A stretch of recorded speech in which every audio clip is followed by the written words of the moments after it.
మనము ప్రతి శుక్రవారము రెండవ రాకడలో ఏమి జరగబోతున్నాయి వాటి సంభవాల గురించి మనం తెలుసుకుంటూ వచ్చాము. ఈరోజు దేవుడు తన వాక్యము ద్వారా ఆ యొక్క రెండవ రాకడ నిమిత్తము మనల్ని ఎలా సిద్ధపరుస్తున్నాడు, ఎలా మనం సిద్ధంగా ఉండాలి అనే వాటి గురించి దేవుడు మనతో ఏమి మాట్లాడుతున్నాడో మనము చూద్దాము. పరిశుద్ధ గ్రంథము నుంచి ప్రకటన గ్రంథము 11వ అధ్యాయము 14-15 వచనాలు చదవండి. పరిశుద్ధ గ్రంథము నుంచి ప్రకటన గ్రంథము 11వ అధ్యాయము 14-15 వచనాలు. రెండవ శ్రమ గతించెను, ఇదిగో మూడవ శ్రమ త్వరగా వచ్చుచున్నది. ఏడవ దూత బూర ఊదినప్పుడు పరలోకములో గొప్ప శబ్దములు పుట్టెను. ఆ శబ్దములు ఈ లోక రాజ్యమును మన ప్రభువు రాజ్యమును ఆయన క్రీస్తు రాజ్యము ఆయన యుగయుగముల వరకు ఏలుననెను. చాలండి. ప్రార్థన చేసుకొని వాక్య భాగంలోనికి వెళ్దాము. పరిశుద్ధుడు అయిన తండ్రి, కృపగలిగిన దేవ, అయా ఇంతవరకు నాయన నిన్ను స్తుతించి నిన్ను ఆరాధించి అయా నిన్ను కనపరిచే భాగ్యాన్ని అనుగ్రహించినందుకు తండ్రి నీకు స్తోత్రములు చెల్లిస్తున్నాము నాయన. ఇదిగో వాక్య భాగంలోనికి వెళ్ళుచున్నగా నాయన మాతో నీవు మాట్లాడండి తండ్రి. అయా ఇదిగో నేను మాట్లాడితే వ్యర్థము నాయన, నా మాటలు ఎందుకు పనికిరానివి. ఇదిగో నీ హృదయం నిండుకున్నదే, నీ నోరు మాట్లాడునని నీవు సెలవిచ్చిన రీతిలో నాయన నా హృదయంలో నీ వాక్కుతో నింపబడిన కొలది ఏ మాటలైతే మాట్లాడవలసినదో అటు మాటలతో మమ్మల్ని అందరినీ ధైర్యపరిచి బలపరిచి దీవించి దర్శించి పంపించుమని యేసుక్రీస్తు నామం పేరట అడిగి వేడుకొనిచున్నాము తండ్రి, ఆమెన్. హల్లెలూయా. మన ప్రభువును రక్షకుడైన యేసుక్రీస్తు దివ్య నామంలో చేరి వచ్చిన మీ అందరికీ వందనాలండి. ఈ సమయంలో మనం చదువుకున్న లేఖన భాగాన్ని చూసినట్లయితే ప్రకటన గ్రంథము 11వ అధ్యాయము 14వ వచనము, రెండవ శ్రమ గతించెను, ఇదిగో మూడవ శ్రమ త్వరగా వచ్చుచున్నది. ఏడవ దూత బూర ఊదినప్పుడు పరలోకంలో గొప్ప శబ్దములు పుట్టెను. ఆ శబ్దములు ఈ లోక రాజ్యము మన ప్రభువు రాజ్యమును ఆయన క్రీస్తు రాజ్యం నాయను ఆయన యుగయుగముల వరకు ఏలుననెను. ఇక్కడ మనం చూసినట్లయితే రెండవ శ్రమ గతించెను, ఇదిగో మూడవ శ్రమ అంటే ఈ యొక్క రెండవ శ్రమ ఏ బూరలో ఉంటుంది అంటే 6వ బూర ఊదినప్పుడు 6వ బూరలో ఉన్నటువంటి సంభవాలను మనకు తెలియజేస్తుంది. అయితే ఈ యొక్క 6వ బూరలో ఏం జరుగుతుంది, ఆ యొక్క చివరి భాగంలో ఏం జరుగుతుంది అనేది మనం చూసినట్లయితే ఇదే అధ్యాయము మొదటి 2, 3 వచనాలు చూడండి. 11వ అధ్యాయము 1, 2, 3 వచనాలు చదవండి. 1వ వచనం నుంచి, మరియు ఒకడు చేతి కర్ర వంటి కొలకర్ర నాకిచ్చి నీవు లేచి దేవుని ఆలయమును బలిపీఠమును కొలత వేసి ఆలయంలో పూజించి వారిని లెక్కపెట్టుము. ఆలయమునకు వెలుపటి ఆవరణమును కొలత వేయక విడిచిపెట్టుము, అది అన్యులకు ఇయ్యబడెను. వారు 42 నెలలు పరిశుద్ధ పట్టణమును కాలితో త్రొక్కుదురు. నేను నా 2 సాక్షులకు అధికారం ఇచ్చేదను. వారు గోనెపట్ట ధరించుకొని 1260 దినములు ప్రచురించుదురు. ఇక్కడ చూసినట్లయితే మనము ఈ యొక్క దేవుడు పరలోకంలో భక్తుడైనటువంటి ఆ యొక్క శిష్యుడైనటువంటి యోహానుకు ఒక కొలకర ఇచ్చి నీవు ఆలయాన్ని లెక్కపెట్టు, ఆ ఆలయము ఎంత ఉందో లెక్కపెట్టు, అయితే దాని వెలుపటి ఆవరణంను కొలవవద్దు, ఎందుకంటే అది అన్యులకు ఇవ్వబడింది. ఆ అన్యులకు ఇవ్వబడింది కాబట్టి అది కొలత పెట్టొద్దు అని ఆ యొక్క దేవుడు చెప్పినప్పుడు వారు ఎన్ని రోజుల మటుకంటే 42 నెలలు పరిశుద్ధ పట్టణమును కాలితో త్రొక్కుదురు. నేను నా 2 సాక్షులకు అధికారం ఇచ్చేదను. వారు గుణపట్ట ధరించుకొని 1260 దినములు ప్రచురిస్తారు. ఇక్కడ మనం చూసినట్లయితే ఇద్దరు సాక్షులు వస్తారు. ఆ యొక్క అంత్య దినాల్లో ఆరవ బూర ఊదినప్పుడు 6వ బూరలో ఉన్న ఆ యొక్క సంభవాల్లో దేవుడు తన 2 సాక్షులను ఈ యొక్క భూలోకానికి పంపిస్తాడు. అలా పంపించినప్పుడు వారు ఎన్ని నెలలు ప్రచురిస్తారంటే 260 దినములు ప్రచురిస్తారు. అనంటే ఈ యొక్క 260 దినములు ఎన్ని రోజులు అనంటే చూడండి, 1260 దినములు అనంటే 3.5 సంవత్సరములు. అంతే కదండి, 1260 దినములు అంటే 3.5 సంవత్సరములు. అయితే ఈ 3.5 సంవత్సరములు ఏ విధంగా ప్రకటిస్తారు అనంటే అంత్యక్రీస్తు ఈ భూమి మీదకి వచ్చినప్పుడు ఇజ్రాయేలు పట్టణము ఆ యొక్క ఇజ్రాయేలు తమ ఆలయాన్ని కట్టుకొని ఆ యొక్క ఆలయాన్ని నిర్మించుకునే సమయంలో ఆ యొక్క అంత్యక్రీస్తు ఉంటాడు. అలాగే ఆ యొక్క దేవుడు తన 2 సాక్షులను కూడా భూమి మీదకి పంపిస్తాడు. అయితే దానియేలు ఒక మాట చెప్తున్నాడు, చూద్దాము రండి. దానియేలు గ్రంథము 9వ అధ్యాయము. దానియేలు గ్రంథము 9వ అధ్యాయం, పేజీ నెంబర్ 741, 27వ వచనం చదవండి. దానియేలు గ్రంథము 9వ అధ్యాయము 27వ వచనం.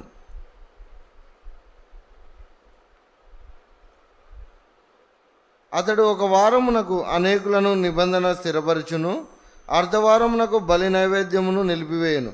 ఏమైనది నిలిచి వరకు నాశనము చేయువాడు వచ్చును. నాశనము చేయువానికి రావాలనని నిర్ణయించిన నాశనము ముగించే వరకు ఇలాగు జరుగును. ఇక్కడ మనం చూసినట్లయితే ఏమైనా వస్తువు పరిశుద్ధ స్థలములో ఏ విధంగా అయితే కనబడుతుందో అలా ఏమైనా వస్తువు కనబడేంత వరకు నాశనం రాదు. అంటే ఇక్కడ భూమి మీద ఆ యొక్క దేవుడు రాక మునిపే తన 2 ఆ యొక్క సాక్షులను ఈ భూమి మీదకి తెచ్చినప్పుడు ఎన్ని దినాలు అనంటే 1260 దినాలు అంటే 3.5 సంవత్సరములు ఈ భూమి మీదకి తన 2 సాక్షులను పంపించినప్పుడు వారు సువార్తను ప్రకటిస్తారు. అలా సువార్తను ప్రకటించినప్పుడు మరలా భూమిలో నుంచి ఒక క్రూర మృగం వచ్చి ఆ 2 సాక్షులను చంపేస్తుంది. అలా చంపేసినప్పుడు 3 దినాలు పండగ చేసుకుంటారు, కట్నాలు ఇచ్చుకుంటారు, కానుకలు ఇచ్చుకుంటారు. ఎందుకంటే భూమిని నాశనం చేయడానికి వచ్చినటువంటి ఆ 2 చనిపోయారని సంబరం చేసుకుంటారు. అలా సంబరం చేసుకున్నప్పుడు వారు దేవుని వాక్కు ఆకాశం నుండి దిగొచ్చి ఇంకా లేచి రండి అని అన్నప్పుడు ఆ 2 సాక్షులు వెళ్ళిపోతారు. అలా వెళ్ళిపోయిన వెంటనే ఆ యొక్క దేవుని యొక్క 7వ బూర ఊదడం జరుగుతుంది. ఆ యొక్క 7వ బూర ఊదినప్పుడు ఆ యొక్క పరిశుద్ధులందరూ లేవడం జరుగుతుంది. అయితే ఈ యొక్క నాశనపుత్రుడు అనగా నాశనకరమైన ఏ వస్తువును ఎలా పరిశుద్ధ పట్టణంలో ఉంటుంది అని అంటే అనుదిన బలులు ఆ యొక్క ఇజ్రాయేలీలు అర్పించే సమయంలో ఈ యొక్క అనుదిన బలులను ఆపివేయండి అని చెప్పి ఒక ఆజ్ఞ వస్తుంది. ఆ యొక్క ఆజ్ఞ ఎలా వస్తుందంటే చూడండి, 25వ వచనం. ఇదే దానియేలు గ్రంథం 9వ అధ్యాయం 25వ వచనం. యెరూషలేమును మరలా కట్టించవచ్చునని ఆజ్ఞ బయలుదేరిన సమయము మొదలుకొని అభిషిక్తుడకు అధిపతి వచ్చే వరకు 7 వారములు పట్టునని స్పష్టంగా గ్రహించుము. చాలండి. ఇక్కడ చూడండి ఏమనంటున్నాడంటే అభిషిక్తుడు అధిపతి వచ్చే వరకు 7 వారములు పట్టునని స్పష్టం. ఏమంటున్నాడంటే నీ శత్రువులను నీ పాదపీఠం కింద వేసేంత వరకు నా కుడిపార్శ్వమున కూర్చుండుమని దేవుడు చెప్తున్నాడు. అలా చెప్పినప్పుడు ఎందుకు అలా మాట చెప్పాడంటే ఇంకా లోకాధికారి లోకంలో ఉన్నాడు, వాడికి అధికారం ఉంది కాబట్టి వాడు మనల్ని పాపము చేయడం కానీ ఆ యొక్క దేవునికి విరోధంగా చేయడానికి ఆలోచనలు పుట్టిస్తున్నాడు. అలా పుట్టిస్తున్నాడు కాబట్టి వానికి అధికారం ఉన్నది. అయితే ఇక్కడ దేవుడు ఎప్పుడైతే అధికారం తీసుకుంటాడో, ఎప్పుడైతే ఆ యొక్క అధికారం దేవుడు పూర్తిగా తీసుకున్నప్పుడు ఆ యొక్క పాప పురుషుడు అంటే సాతాను త్రోసివేయబడతాడు. అదే చూడండి మత్తయి సువార్త 24వ అధ్యాయము. మత్తయి సువార్త 24వ అధ్యాయము 15వ వచనం చూడండి. కాబట్టి ప్రవక్త అయిన దానియేలు ద్వారా చెప్పబడిన నాశనకరమైన ఏ వస్తువు పరిశుద్ధ స్థలమందు నిలుచుట మీరు చూడగానే చదువువాడు గ్రహించునుగాక.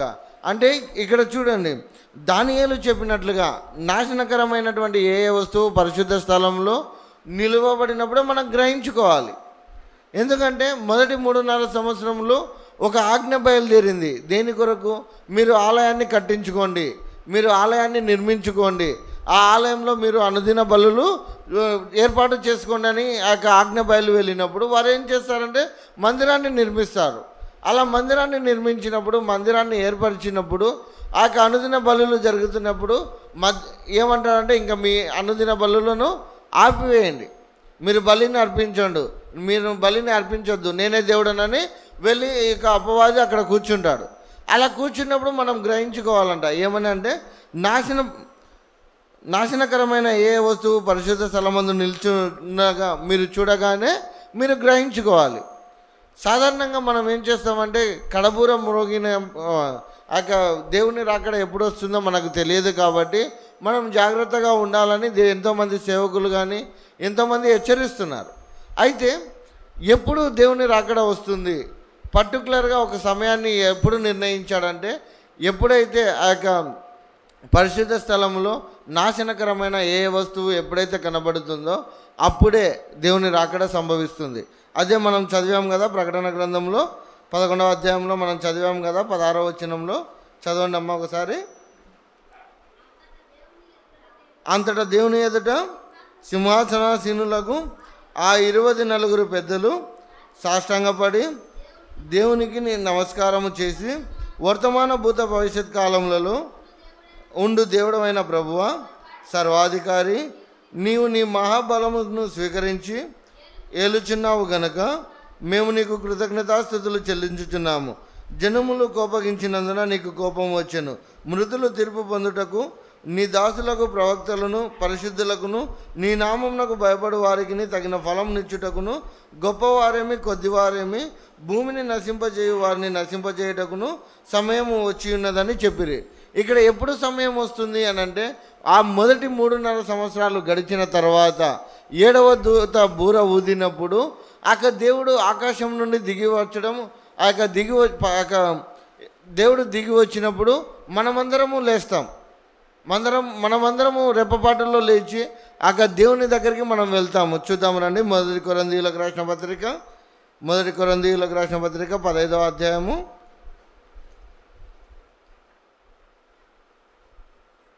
15వ అధ్యాయము 23వ వచనం నుండి 23వ వచనం చదవండి. ప్రతివాడును తన వరుసలోనే బ్రతికింపబడును. ప్రథమ ఫలము క్రీస్తు, తర్వాత క్రీస్తు వచ్చినప్పుడు ఆయన వారు బ్రతికింపబడుదురు. హల్లెలూయా, హల్లెలూయా. ఇక్కడ ఎవరు ప్రథమ ఫలంగా ఉన్నారంటే మొట్టమొదటిసారిగా లేచింది ఎవరు? పునరుత్థానుడై ప్రభువైన యేసుక్రీస్తు. ఆయన మరణాన్ని జయించి లేచాడు కదా. అలా లేచినాడు కాబట్టి ప్రథమ ఫలము ఎవరు అని అంటే క్రీస్తు. అలా క్రీస్తు లేపబడినాడు కాబట్టి తమ వరుసలో అంటే ఆదాము మొదలుకొని నేటి వరకు వారి వరుసలో ఎవరైతే క్రీస్తునందు ఉన్నారో క్రీస్తునందు ఉన్నవారు మొదట లేస్తారు. ఇప్పుడు ఆదాము కావచ్చు, అబ్రహాము కావచ్చు, ఇస్సాకు కావచ్చు, యాకోబు కావచ్చు, అలాగే అపోస్తలులు కావచ్చు, పౌలు కావచ్చు, ఎవరైతే తమ వరుసలో ఉన్నారో వారు ఏ విధంగా లేస్తారంటే క్రీస్తు ప్రథమ ఫలము కాబట్టి క్రీస్తునందు ఉన్నవారు మొదట లేస్తారు. అలా లేచిన తర్వాత ఇంకొకటి ఏమంటున్నారంటే చూడండి, ఇదే అధ్యాయము 51వ వచనం చూడండి. ఇదిగో మీకు ఒక మర్మము తెలుపుచున్నాను, మనమందరము నిద్రించము కానీ నిమిషంలో ఒక రెప్పపాటున కడబూర మ్రోగగానే మనమందరము మార్పు పొందుదుము. బూర మ్రోగును, అప్పుడు మృతులు అక్షయులుగా లేపబడుదురు, మనము మార్పు పొందుదుము. ఇక్కడ చూడండి ఏమంటున్నారంటే మనము నిద్రించము. ఈనాడు చాలామంది రెండవ రాకడ కొరకు ఎదురు చూస్తున్నారు కదా. అలా ఎదురు చూస్తున్న వారిలో చాలామంది దేవుని కొరకు కనిపెట్టుకొని ఉన్నారు. అలా కనిపెట్టుకొని ఉన్న వారిలో దేవుడు తన రాకడలో వచ్చినప్పుడు కొందరు మరణించవచ్చు, కొందరు మరణించకపోవచ్చు. అలా మరణించకుండా ఉన్న సమయంలో ఏ విధంగా ఉంటున్నారంటే వాళ్ళు మనుషులుగా ఉన్నప్పటికీ కడబూరం మ్రోగైన వెంటనే వాళ్ళు ఏం చేస్తున్నారంటే ఒక రెప్పపాటులో కడబూరం మ్రోగగానే మనమందరము మార్పు పొందుదుము. బూరం మ్రోగును అప్పుడు మృతులు అక్షయులుగా లేస్తారు. ప్రభువైన యేసుక్రీస్తు పునరుత్థానమైన తర్వాత శిష్యులందరూ ఒక రూమ్లో ఉన్నప్పుడు లోపలికి వాకిలి తీయకుండానే లోపలికి వచ్చాడు. అంటే ఆ మహిమా దేహాన్ని మళ్ళీ మనకు దేవుడు అనుగ్రహిస్తాడు. అలాంటి మహిమా దేహాన్ని మనం పొందుకున్నప్పుడు ఆయనతో పాటు లేస్తాం. ఆయనతో పాటు లేచినప్పుడు కడబూరం రోగిన వెంటనే ఇక్కడ కూడా బూరల్లో 3 రకాలు ఉన్నాయి. ఒకటి కడబూర, 2 ప్రధాన దూత బూర, ఇంకొకటి 7వ బూర. ఇది ఎప్పుడైతే మనము ఈ బూరలు మోగినప్పుడు మనము తమ వరుసలోనే బ్రతికింపబడతారంట. చూడండి, ఇదే తెస్సలోనికలకు రాసిన మొదటి పత్రిక 4వ అధ్యాయము 16వ వచనము, పేజ్ నెంబర్ 186 అమ్మ. మొదటి తెస్సలోనికలకు రాసిన పత్రిక 4వ అధ్యాయము 16వ వచనము. ఆర్భాటముతోనూ ప్రధాన దూత శబ్దముతోనూ దేవుని బూరతోనూ పరలోకము నుండి ప్రభువు దిగివచ్చును.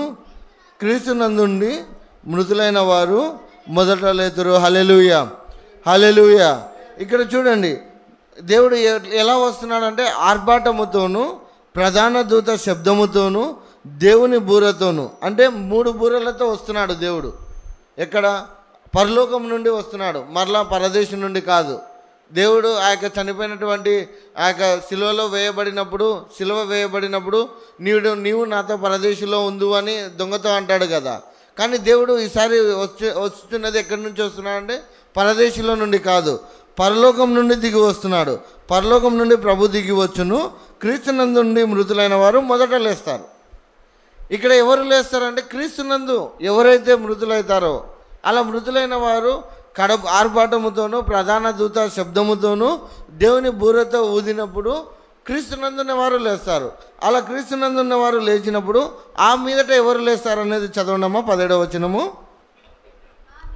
ఆ మీదట సజీవులమై నిలిచియుండు మనము వారితో కూడా ఏకముగా ప్రభువును ఎదుర్కొనుటకు ఆకాశ మండలమునకు మేఘముల మీద కొనిపోబడదుము.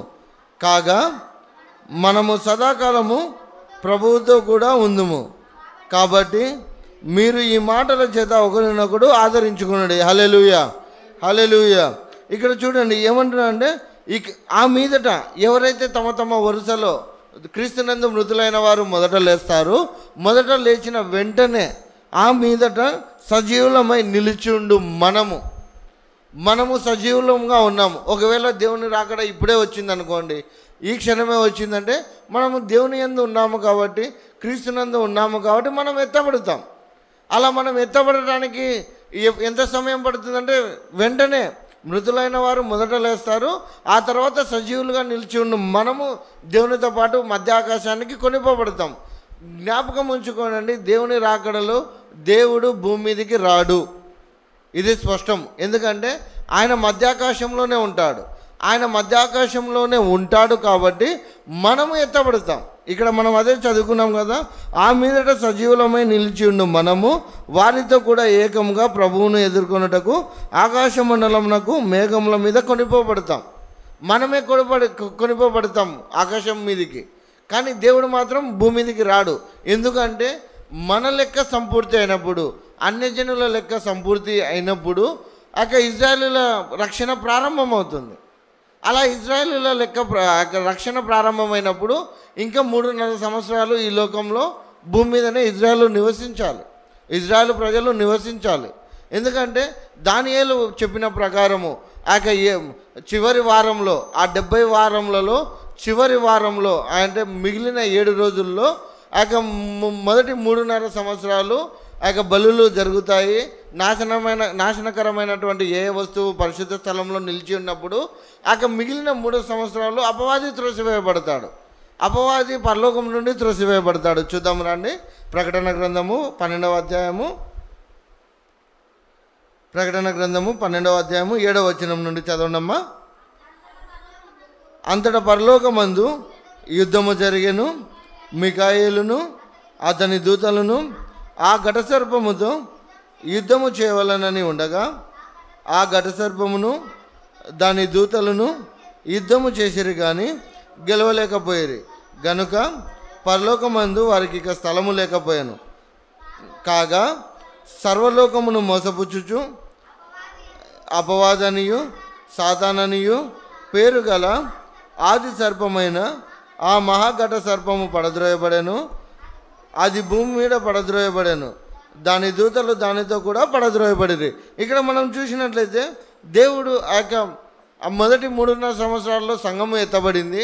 సంఘం ఎత్తబడిన తర్వాత అపవాదికి అలాగే మికాయేలుకు పరలోకంలో యుద్ధం జరిగింది. అలా యుద్ధం జరిగినప్పుడు నేనే కదా గెలుస్తాను, ప్రతిసారి నేనే గెలుస్తూ వచ్చాను కదా అని అపవాది అనుకుంటాడు. కానీ ఈసారి మికాయేలు వచ్చినప్పుడు, మికాయేలుతో యుద్ధం జరిగినప్పుడు అపవాది ఓడిపోయి భూమి మీదకి త్రోసివేయబడతాడు. అలా భూమి మీదకి త్రోసివేయబడేంత వరకు వానికి అధికారం ఉంటుంది. ఈ యొక్క ప్రకటన గ్రంథము, ఆ యొక్క ప్రవచన గ్రంథము ఇంకా నెరవేర్చవలసినవి చాలా ఉన్నాయి. కొన్ని నెరవేరుతున్నాయి, కొన్ని ఏమో నెరవేర్చబడుతున్నాయి. ఇంకా నెరవేర్చవలసినవి చాలా ఉన్నాయి. కాబట్టి మనము పర్టికులర్గా ఇదే టైము ఇదే దినం అని మనం చెప్పనీయలేదు.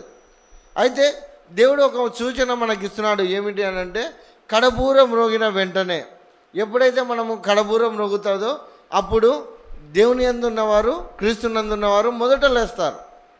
అలా మొదట లేవబడాలి అని అంటే ముందుగా దేవుని యందు మనం ఉండాలి. ఎందుకంటే మనం పోరాడున్నది అధికారులతో కాదు, శరీరులతో కాదు. ఎందుకంటే అధికారులతోనూ దురాత్మలతోనూ వాటి సమూహంతో. చూద్దాం రండి.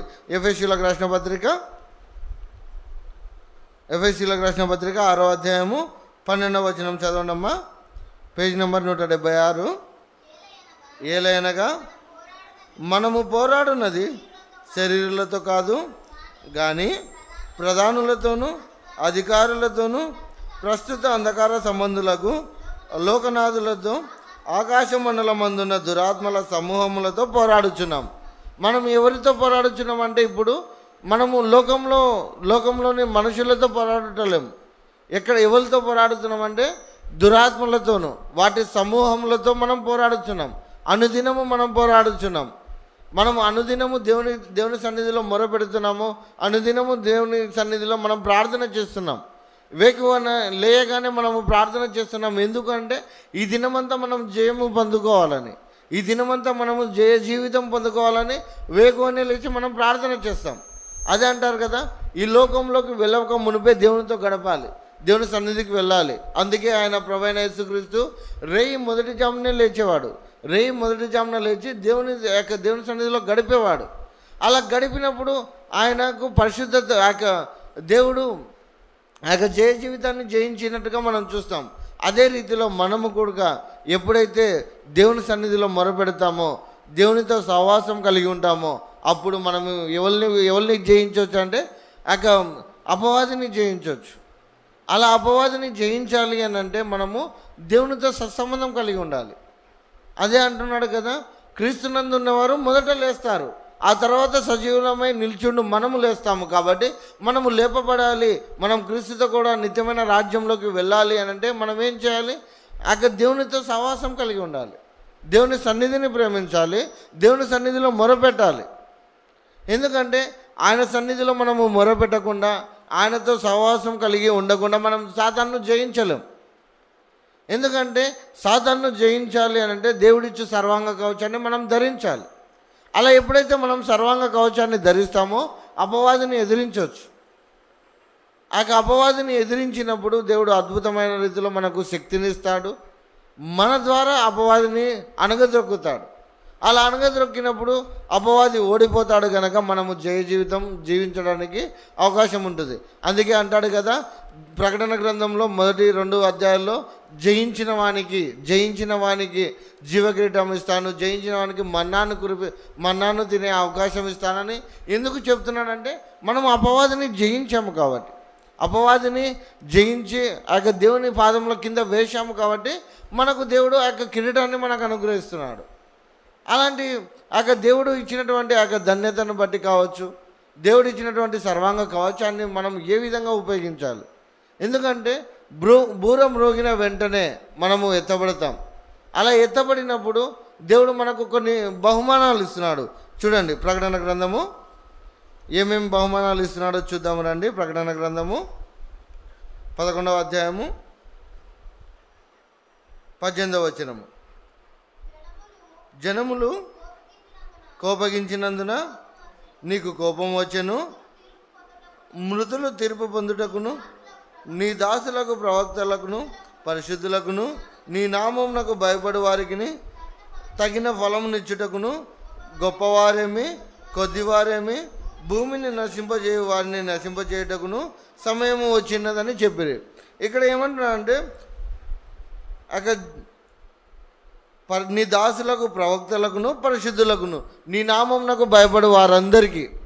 ఎవరెవరికంటే ఎవరైతే దేవునికి భయపడతారో, ఎవరైతే దేవుని యందు విశ్వాసం కలిగి ఉంటారో, అలా విశ్వాసం కలిగి ఉన్న ప్రతి ఒక్కరికి ఏమిస్తారంటే తగిన ప్రతిఫలం. అదే అంటాడు కదా, వాని క్రియలను బట్టి వానికి జీతం ఇస్తానని అన్నాడు దేవుడు. కాబట్టి దేవుడు మనకు ప్రతిఫలం ఇవ్వాలి అనన్నా, దేవుడు మనకు ఆ యొక్క జీవ కిరీటాన్ని ఇవ్వాలన్నా, ఆ యొక్క దేవుడు మనకు ఆ యొక్క మన్నాను తినే అవకాశాన్ని ఇవ్వాలన్నా మనం ఏం చేయాలంటే జయ జీవితం కలిగి ఉండాలి. జయ జీవితాన్ని జీవించాలి. అలా ఎప్పుడైతే మనం జీవిస్తామో దేవునితో పాటు మనం ఎత్తబడతాం. అలా ఎప్పుడైతే దేవునితో సత్సంబంధం కలిగి ఉంటామో దేవుడు తన రాకడ సమయంలో మనల్ని కొనిపోతాడు. అలా కొనిపోయినప్పుడు దేవుడు అద్భుతమైన రీతిలో మనల్ని దేవుని సన్నిధికి తీసుకుని ఆ యొక్క నిత్యమైన రాజ్యంలో చేర్చుకుంటాడు. అలా నిత్యమైన రాజ్యంలో చేర్చుకున్నప్పుడు మరి దేవుని రాకడను మనం ఎలా, దేవుని రాకడకు ముందు సూచనలు మనం ఎలా పసిగట్టగలగాలి, ఎలా అర్థం చేసుకోవాలి అని అంటే ఇదే మనకు సూచన. ఏది? నాశనకరమైనటువంటి ఏ వస్తువు పరిశుద్ధ స్థలంలో నిలిచి ఉన్నప్పుడు చూడగానే మనం గ్రహించుకోవాలి.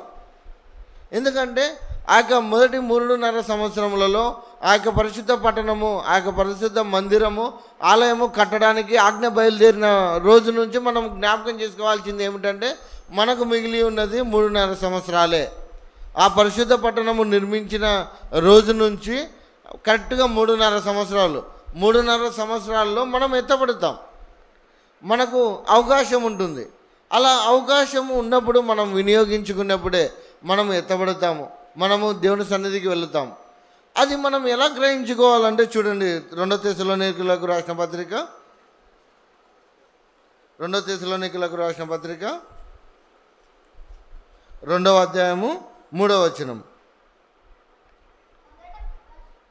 మొదట భ్రష్టత్వము సంభవించి నాశన పాత్రుడకు పాప పురుషుడు బయలుపడితేనే కానీ ఆ దినము రాదు. ఇది చాలమ్మా. ఇక్కడ చూడండి ఏమంటున్నా అంటే మొదట భ్రష్టత్వము సంభవించాలి, నాశన పాత్రుడకు పాప పురుషుడు బయలుపడితేనే కానీ ఆ దినము రాదు. దేవుని వాక్యము సత్యము కాబట్టి దేవుడు ఆ యొక్క తన మాటలను ముందుగానే మనకు తెలియజేస్తున్నాడు. ఎందుకంటే మనము జాగ్రత్తగా ఉండాలని, మనము దేవుని రాకడను కనిపెట్టుకోవాలని.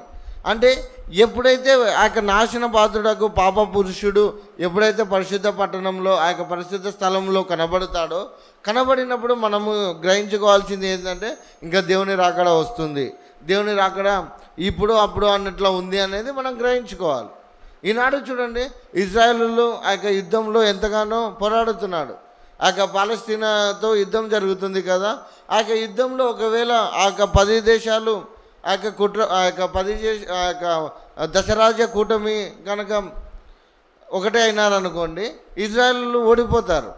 అలా ఇజ్రాయేలు ఓడిపోయినప్పుడు ఏం జరుగుతుందంటే వారు ప్రార్థన చేస్తారు. అలా ప్రార్థన చేసినప్పుడు విమోచకుడు సియోనుల నుండి వస్తాడు. ఇదొక మాట చెప్పి ముగిస్తాను.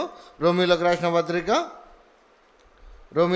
పత్రిక 11వ అధ్యాయము 25వ వచనం చదవండి అమ్మా. సహోదరులారా, మీ దృష్టికి మీరే బుద్ధిమంతులమని అనుకొనకున్నట్లు ఈ మర్మము మీరు తెలుసుకొనగోరుచున్నాను. అదేమనగా అన్యజనుల ప్రవేశము సంపూర్ణమగు వరకు ఇజ్రాయేలునకు కఠిన మనస్సు కొంత మట్టుకు కలిగెను. వారు ప్రవేశించినప్పుడు విమోచకుడు సియోనులో నుండి వచ్చి యాకోబులో నుండి భక్తిహీనతను తొలగించును. నేను వారి పాపములను పరిహరించినప్పుడు నా వలన వారికి కలుగు నిబంధన ఇదియే. ఇక్కడ చూడండి ఏమంటున్నాడంటే, అన్యజనుల ప్రవేశము సంపూర్తి అయ్యేంత వరకు విమోచకుడు సియోనుల నుండి రాడు అని దేవుడు చెప్తున్నాడు. అయితే ఆ యొక్క అన్యజనులు ఎప్పుడు సంపూర్తి అవుతుందంటే, మనము పరలోకములకు ఎత్తబడినప్పుడు, ఆ యొక్క దేవుని రాకడలో మనం ఎత్తబడినప్పుడు ఆ యొక్క ప్రవేశము సంపూర్తి అవుతుంది. అలా సంపూర్తి అయినప్పుడు ఆ యొక్క ఇజ్రాయేల్కు ఉన్నటువంటి కఠినమైన మనసును తొలగించి అప్పటి నుంచి ఇజ్రాయేలుల యొక్క రక్షణ ప్రారంభమవుతుంది. అలా ఎప్పుడైతే ఇజ్రాయేలుల రక్షణ ప్రారంభమవుతుందో, ప్రారంభమైన దినం నుంచి కరెక్ట్గా 3.5 సంవత్సరములు ఈ లోకంలో భూమి ఉంటుంది. ఆ తర్వాత దేవుడు సమస్తాన్ని తీసివేసి 1000 ఏళ్ల పాలన ఇస్తాడు. ఈ యొక్క మొదటి పునరుత్థానంలో మనము బూరం రోగినప్పుడు మనము ఎత్తబడే వారిగానే ఉండాలి. ఎందుకంటే ఎప్పుడైతే అన్యజనులు ప్రవేశము సంపూర్తి అవుతుందో, ఆ లెక్క సంపూర్తి అయినప్పుడు ఇంకా అన్యజనులు ప్రవేశము కష్టము. ఎందుకంటే వారు రక్షణ పొందుకోవడానికి అవకాశం ఉండదు. అలా అవకాశం ఉండదు కాబట్టి, అవకాశం ఉన్నప్పుడు ఇప్పుడే మనము దేవుని సన్నిధిలో నిందారహితంగా జీవించాలి, దేవుని సన్నిధిలో గడపాలి, దేవునితో సహవాసం కలిగి ఉండాలి. ఎప్పుడైతే దేవునితో సహవాసం కలిగి ఉంటామో దేవుడిచ్చు సర్వాంగ కవచాన్ని ధరించుకొని మనము పరిశుద్ధంగా జీవించడానికి అవకాశం ఉంటుంది. అలా అవకాశం ఉన్నప్పుడు మొదటి పునరుత్థానంలో మనం ఎత్తబడతాం. అలా మొదటి పునరుత్థానంలో మనం ఎత్తబడినప్పుడు దేవుడు మనల్ని నిత్యమైన రాజ్యంలో యుగ యుగాలు మనము దేవునితో సంతోషంగా ఉంటాం. అలా యుగ యుగాలు మనము దేవునితో సంతోషంగా ఉండాలి అని అంటే, ఈ భూమి మీద మనం ఉన్నప్పుడే మనము దేవునితో సత్సంబంధం కలిగి ఉండాలి. ఈ భూమి మీద మనం ఉన్నప్పుడే దేవునితో సహవాసం కలిగి ఉండాలి. మనం ఎప్పుడైతే క్రీస్తునందు మనం ఉంటామో అప్పుడు మనము లేపబడతాం. సజీవులంగా ఉన్నను మనము దేవునితో పాటు ఎత్తబడతాం. అలా ఎత్తబడాలి అని అంటే మొదటిగా కడబూరం రోగాలి. అలా కడబూరం రోగిన తర్వాత నాశనకరమైనటువంటి ఏ వస్తువు పరిశుద్ధ స్థలంలో కూర్చోవాలి. అలా పరిశుద్ధ స్థలంలో ఉన్నప్పుడే దానియేలు చెప్పినట్టుగా నాశనకరమైన ఏ వస్తువు పరిశుద్ధ స్థలంలో ఉంటేనే అప్పుడు మనము ఎత్తబడతాం. అంతవరకు మనం ఎత్తబడం, అంతవరకు దేవుని రాకడ రాదు. ఎందుకంటే పరిశుద్ధ గ్రంథము సత్యము. పరిశుద్ధ గ్రంథంలో ఉన్నది ఉన్నట్టుగానే మనం తెలుసుకోవాలి, అంతే కదా. మన సొంత మాటలు మనకు నెరవేరవు. పరిశుద్ధ గ్రంథంలో ఏ మాటలైతే దేవుడు తెలియజేస్తున్నాడో వాటి ప్రకారమే జరుగుతుంది, కానీ మన ఇష్ట ప్రకారం కానీ మన తలంపుల ప్రకారం కానీ జరగదు. కాబట్టి ఈ సత్యాన్ని ఎరిగినటువంటి మనము అనేకులను సిద్ధపరచాలి, అనేకులను దేవుని సన్నిధికి నడిపించాలి. ఎందుకంటే మనము రక్షింపబడినట్టుగానే మన కుటుంబంలో ఉన్నవారు రక్షింపబడాలి, మన కుటుంబంలో ఉన్నవారు కూడా దేవుని రాజ్యంలో చేరాలి. అటు రాజ్యంలో చేరాలి అంటే మనము దేవుని వాక్యాన్ని అనేకులకు తెలియచేయాలి. ఎందుకంటే చివరి దినాల్లో మనం ఉన్నాం. దేవుడు చెప్పినటువంటి ప్రతి ప్రవచనం నెరవేరుతుంది. యుద్ధాల గురించి, యుద్ధ సమాచారాల గురించి, కరువును గురించి, అన్నిటిని గురించి మనం వింటున్నాము. కాబట్టి మనం రాకడకు బహు దగ్గరగా ఉన్నాము. కాబట్టి మనము సిద్ధపడాలి. అలాగే మన కుటుంబం వాళ్ళను సిద్ధపరచుకొని ఆ నిత్యమైన రాజ్యంలో మనమందరం ఇదే విధంగా ఆయనను స్తుతించాలి. అటు భాగ్యాన్ని దేవుడు మనకందరికీ దయచేయునుగాక. ఆమెన్. ప్రార్థన. పరిశుద్ధుడు అయిన తండ్రి, కృపగలిగిన దేవ, ఈ సమయంలో సూటిగా స్పష్టంగానైనా నీ యొక్క రెండవ రాకడలోనైనా ఎలా ఎత్తబడాలో, ఎలా గ్రహించుకోవాలో అటు మాటలను నాయన మాకు దయచేసినందుకు, తెలియజేసినందుకు నీకు స్తోత్రములు తండ్రి. నీ రాకడ సమయంలోనైనా మేము సిద్ధపడులాగున, అన్ని జనుల లెక్క ప్రవేశము సంపూర్తి కాకమునిపైనైనా మేము సిద్ధపడులాగున, మేము మాత్రమే కాదు నైనా మాకు తెలిసిన వారు, మా బంధువుల్లో, మా రక్త సంబంధికుల్లో నైనా ప్రతి ఒక్కరూ నైనా సిద్ధపడే కృపనాటి భాగ్యాన్ని దయచేయండి. అలాగే నైనా నీ రాకడ సమయంలో నైనా మేము తండ్రి ముందుగానే గ్రహించుకునేలాగున అటు మర్మాలను నైనా మాకు బయలుపరచండి. నీ వాక్యము ద్వారానే నైనా నీ యొక్క పరిశుద్ధ గ్రంథము ద్వారానే మాకు తెలియజేసి మేము సిద్ధపడేలాగున అటు కృపను దయచేసి నీ రాజ్యంలో మేము చేరేంత వరకు నీ కాపుదల, నీ భద్రతను తండ్రి ప్రత్యేకమైన మీ కంచెను ఏర్పాటు చేయమని, నీవు పరిశుద్ధుడవు గనక మేము పరిశుద్ధులుగా ఉండి పరిశుద్ధుడు అయిన నిన్ను స్తుతించి నిత్యమైన రాజ్యంలో చేరే భాగ్యాన్ని దయచేయమని యేసుక్రీస్తు నామం పేరట అడిగి వేడుకొంచున్నాము తండ్రి. ఆమెన్. అందరికీ వందనాలండి.